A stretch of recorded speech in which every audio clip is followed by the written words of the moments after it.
உத்தரப்பிரதேச மாநிலத்துல சம்பல் பகுதியில அரசு சொத்துக்களை தனியார் சொத்துக்களை அடிச்சு உடைச்சு தீ வச்சு கபலீகரம் பண்ண அப்துல் என்ற நபரை யோகிஜி அரசு கைது பண்ணிருக்காங்க. அவனுக்கு 25 லட்சம் ரூபாய் அபராதமும் விதிச்சிருக்காங்க.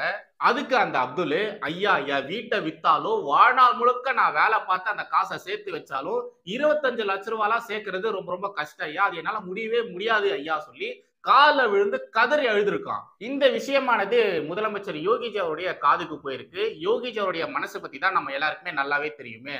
சோ நம்முடைய யோகிஜி அவர்கள் அந்த அப்துல்ல கூப்பிட்டு அவனுக்கு ஒரு சான்ஸ கொடுத்திருக்காரு. டேய் அப்துல், நீ மட்டும் இந்த கலவரத்தை பண்ணலன்னு எங்க எல்லாருக்குமே நல்லாவே தெரியும். ஆனா என்ன பண்றது, உன் அதிர்ஷ்டம் உன் போட்டோ தான் நல்ல கிளியரா மாட்டிக்கிச்சு. நீ ஒண்ணு பண்ணு, உன் கூட சேர்ந்து எவெல்லாம் இந்த கலவரத்துல ஈடுபட்டானோ அவன் பேரெல்லாம் எழுதி கொடு.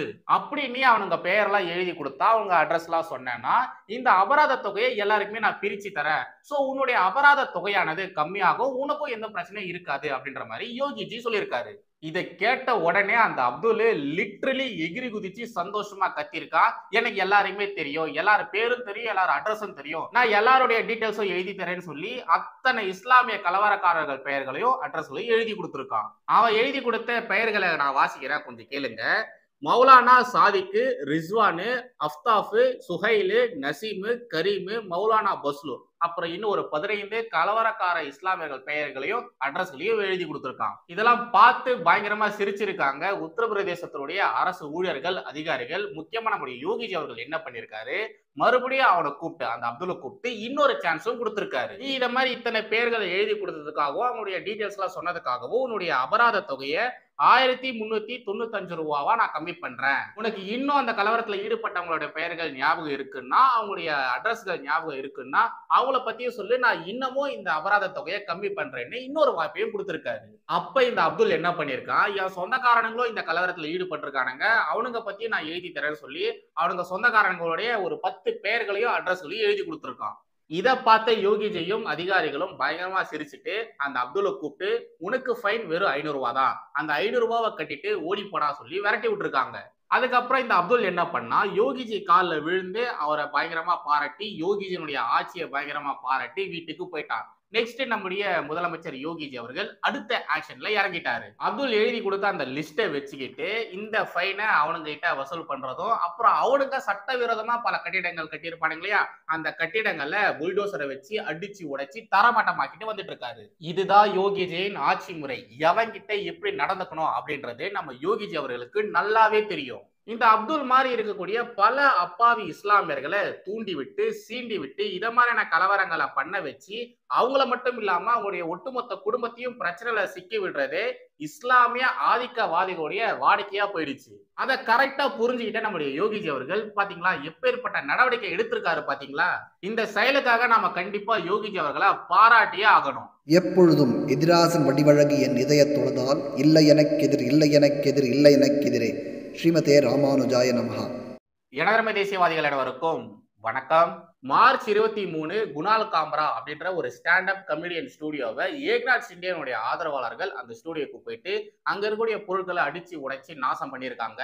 அதுக்கான காரணம் என்னன்னா, இந்த குணால் காம்ரா இருக்காலையா இந்த ஸ்டாண்டப் கமெடியன், இவன் ஏக்நாத் சிண்டே அவர்களை கிண்டல் பண்ற மாதிரி நக்கல் பண்ற மாதிரி அவரு சிவசேனால இருந்து பிரிஞ்சு பாஜக போயிட்டு கூட்டணி வச்சாரு இல்லையா, சோ அந்த ஒரு நடவடிக்கையை கேலி கிண்டல் பண்றேன்னு சொல்லி ஏக்நாத் சிண்டே அவர்களை துரோகின்னு சொல்லி தரந்தாழ்ந்து விமர்சனம் பண்ணி ஒரு பாட்டை பாடியிருந்தான்.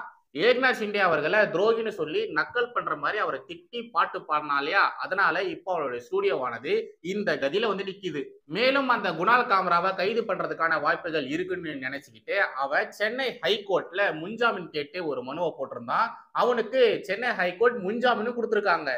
இந்த இடத்துல பல பேருக்கு வந்த சந்தேகம் என்னன்னா, இந்த குணால் காம்ரா இருக்கா இல்லையா, இவன் மூஞ்சை நீங்க எந்த ஆங்கிள் இருந்து பார்த்தாலும் தமிழர் மாதிரியே தெரிய மாட்டான். அப்படி இருக்கும்பொழுது தமிழ்நாட்டுல அட்ரஸ் ப்ரூஃப் இல்லாத ஒருத்தனுக்கு தமிழகத்துல எப்படி முன்ஜாமீன் கிடைக்கும் அப்படின்ற மாதிரி நான் மட்டும் கிடையாது எல்லாருமே கேள்வியா கேட்டுட்டு இருந்தாங்க. அப்புறம் பார்த்தாதான் தெரியுது இந்த சனப்பண்ணி விழுப்புரம் மாவட்டத்தை சேர்ந்தவனாமா. டேய் நீ விழுப்புரமா, உன்னை பார்த்தா அப்படி தெரியலையேடா, எங்களால நம்பவே முடியலையேடா. இதுக்கு முன்னாடி ஹலாலா கிட் முகமது ஜுபைர் கிருஷ்ணகிரி மாவட்டத்தை சேர்ந்தவன் அப்படின்ற மாதிரி சொல்லிட்டு இருந்தான்.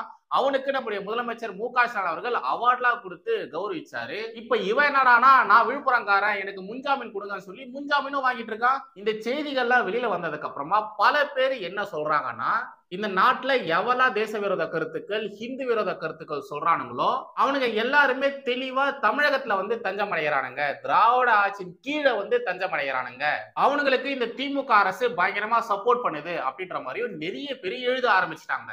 பங்களாதேஷ்ல இருந்து சட்டவிரோதமா வர சனப்பண்ணி கூட்டங்கள் நேரா தமிழகத்துக்கு தான் வராங்க, அங்க போயிட்டு வேலை பாக்குறாங்க, அங்க போயிட்டு செட்டில் ஆகுறாங்க அப்படின்ற மாதிரி அஸ்ஸாமுடைய முதலமைச்சர் ஒரு முறை சொல்லியிருந்தாரு.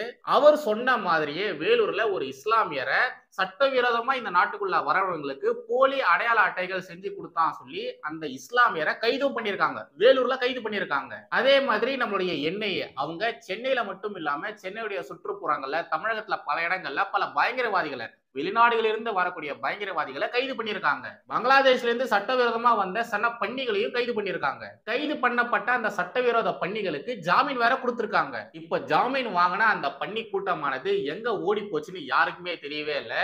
இப்ப வரைக்கும் நம்ம தமிழக காவல்துறை அந்த சனப்பண்ணி கூட்டத்தை தேடிட்டு தான் இருக்காங்க.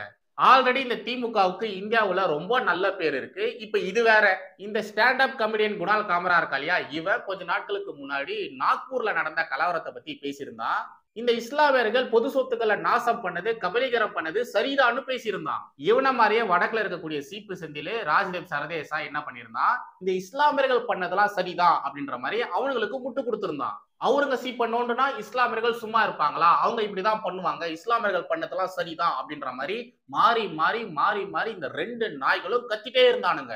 இப்ப என்னடானா, இந்த குணால் காமரா ஏக்நாத் சிண்டே அவர்களை தாக்கி பேசினதுனால, தரைக்குறைவா பேசினதுனால ஏக்நாத் சிண்டே அவருடைய ஆதரவாளர்கள் இந்த குணால் காமரா ஸ்டுடியோவை அடிச்சு உடைச்சு நாசம் பண்ணாங்க இல்லையா, அதுக்கு எதிராக இவனுங்க கத்திட்டு வரானுங்க. குணால் காமரா, ராஜ்தீப் சரதேசா இவனுங்க எல்லாருமே கத்திட்டு வரானுங்க. ஏன்டா டேய், அர்னாப் கோஸ்வாமியை கைது பண்ணும்போது கங்கனா ரணாவத்துடைய வீட உத்தவ் தாக்கரே அரசு இடிச்சு தரமட்டமாக்கும் போது நீங்க என்னெல்லாம் பேசுனீங்க, என்ன உருட்டெல்லாம் உருட்டுனீங்க, என்ன ஆட்டம்லாம் போட்டீங்க. இந்த குணால் காமரா அவனுடைய ஷோல ஜேசிபி வச்சு உத்தவ் தாக்கரோட டீம்ல இருக்கக்கூடிய இன்னொருத்தனை கூப்பிட்டு வந்து இவங்க ரெண்டு பேரும் சிரிச்சு சிரிச்சு பேசிட்டு இருந்தானுங்க. கங்கனா வீட்டை இடிச்சது சரிதான் சொல்லி பேசிட்டு இருந்தானுங்க. இப்ப பாருங்க, இவனுங்க பண்ணது இவனுங்களுக்கே நடந்திருக்கு. இவங்களுக்கு இந்த விஷயம் நடந்ததுக்கு அப்புறமா ஐயோ அம்மானு கத்திட்டு வரானுங்க. உங்களுக்கு வந்தா ரத்தம், மத்தவங்களுக்கு வந்தா தக்காளி சட்னியாடா. இந்த குணால் காமரா ஸ்டுடியோ இடிக்கப்பட்ட அந்த நாள்ல தான் தமிழகத்துல டுபாக்கூர் டுபுக் சங்கர் வீட்டுல இந்த மனித கழிவுகள் கலந்த சாக்கடை தண்ணியை ஊத்துனாங்க.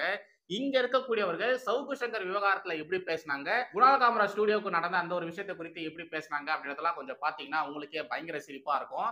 குணால் காமராவுக்கு ஆதரவாக இங்க இருக்கிறவங்க பேசிட்டு இருந்தாங்க. அதே மாதிரியான ஒரு செயல் தான் தமிழகத்துல டுபாக்கூர் டுபுக் சங்கர் வீட்டுல நடந்தது. பட் டுபாக்கூர் டுபுக் சங்கர் வீட்டுல நடந்தது சரின்னு சொல்லிட்டு இங்க பேசிட்டு இருந்தானுங்க. இவங்களுடைய ஹிப்போகிரட்ஸை பாத்தீங்களா எப்படி இருக்கு பாத்தீங்களா. இதுக்கு நடுவுல தற்கொலை வெற்றி கழகத்தை சேர்ந்தவனுங்க பயங்கரமா காமெடி வேற பண்ணிட்டு இருக்கானுங்க. நான் இந்த மீடியா சவுக்கு மீடியாவே மூடுறேன், இப்படி அம்மாவின் உயிருக்கு ஆபத்து இருக்கக்கூடிய சூழ்நிலையில் ஒரு மீடியாவை ரன் பண்ணணும்னு அவசியம் இல்லைன்னு அவர் சொல்லியிருக்கிறாரு. நம்ம கேள்வி ரொம்ப சிம்பிள். இது வட இந்தியாவில் பிஜேபி பண்ணக்கூடிய அதே பேட்டர்னுங்க. ஒரு ஸ்டாண்டப் காமெடியன் பேசக்கூடிய நகைச்சுவை பிடிக்கலங்கிறதுக்காக சட்ட ரீதியாக வழக்கு தொடரலாம். ஆனால் ஸ்டாண்டப் காமெடியன் பெர்ஃபார்ம் பண்ணுற அந்த இடத்திற்கே போய் அரங்கத்தை அடித்து நுறுக்கி பிஜேபி அங்கே அட்டகாசம் பண்ணாங்க. இங்கே அதே தான் நடக்குது. இதைத்தான் பாயாசமும் ஃபாசிசமும் ஒன்றுன்னு நாம் சொல்கிறோம். அங்க அந்த குணால் காமரா ஸ்டுடியோவை இடிச்சு காலி பண்ணது ஏக்நாத் சிண்டேனுடைய ஆதரவாளர்கள். அது கூட தெரியாம ஏதோ பாஜக தான் அங்க அது மாதிரிலாம் பண்ணிட்டு இருக்கு அப்படின்ற மாதிரி இங்க உட்காந்து பேசிட்டு இருக்கானுங்க. ஏண்டா, பாஜக யாருன்னு தெரியல, ஏக்நாத் சிண்டே யாருன்னு தெரியல, சிவசேனா யாருன்னு தெரியல, நீங்களா எப்படா அரசியல் பண்றீங்க? இதுக்குதான்டா, இதுக்குதான் உங்களை தற்குறி வெற்றி கழகம்னு சொல்றோம். ஒரே மாதிரியான விஷயம் ரெண்டு இடங்கள்ல ஒரே நாள்ல நடந்திருக்கு. ஆனா இங்க இருக்கக்கூடிய தற்குறி ஊபிஸ்கள் முதல் பல தற்குறிகள் கேனத்தனமான விஷயத்த பேசிட்டு வரானுங்க. இங்க நீங்க என்ன பேசுறீங்களோ அதே தானே அங்கேயும் பேசணும், அங்க என்ன பேசுறீங்களோ அதே தானே இங்கேயும் பேசணும். ரெண்டு சம்பவம் லிட்டரலி ஒரே மாதிரியான சம்பவம் தானே, ஏன்டா மாத்தி மாத்தி பேசுறீங்க? இதுக்குதான் உங்க எல்லாருமே காரி துப்பி கழுவி ஊத்துறாங்க. இதுக்கு நடுவுல பாஜகவின் பிரச்சார பீரங்கி பப்புஜி மாதிரி எம்டி புக்க கையில வச்சுக்கிட்டு சம்விதான் சம்விதான் சம்விதான் கதறிட்டு இருக்கானுங்க. டேய் போங்கடா, போயிட்டு நல்ல உருட்டா கண்டுபிடிச்சு உருட்டுங்கடா. இதெல்லாம் பப்பு பேசும்போதே யாரும் பெருசா கண்டுக்கவே இல்லை. நீங்களா யாருடா? ஆஃப்டர் ஆல் ஜோக்கர்ஸ், உங்களை யாரா சட்டை பண்ண போறா? ரைட். இப்ப இந்த விவகாரங்களை குறித்து நீங்க என்ன நினைக்கிறீங்க அப்படின்றத தயவு செய்து கமெண்ட்ல சொல்லுங்க. அதை நான் பார்த்து படிச்சு தெரிஞ்சுக்கிறேன். அவ்வளவுதான் கண்டென்ட். மறுபடியும் அடுத்த சந்திக்கிறேன். ஜெய் ஹிந்த். வந்தே மாதரம்.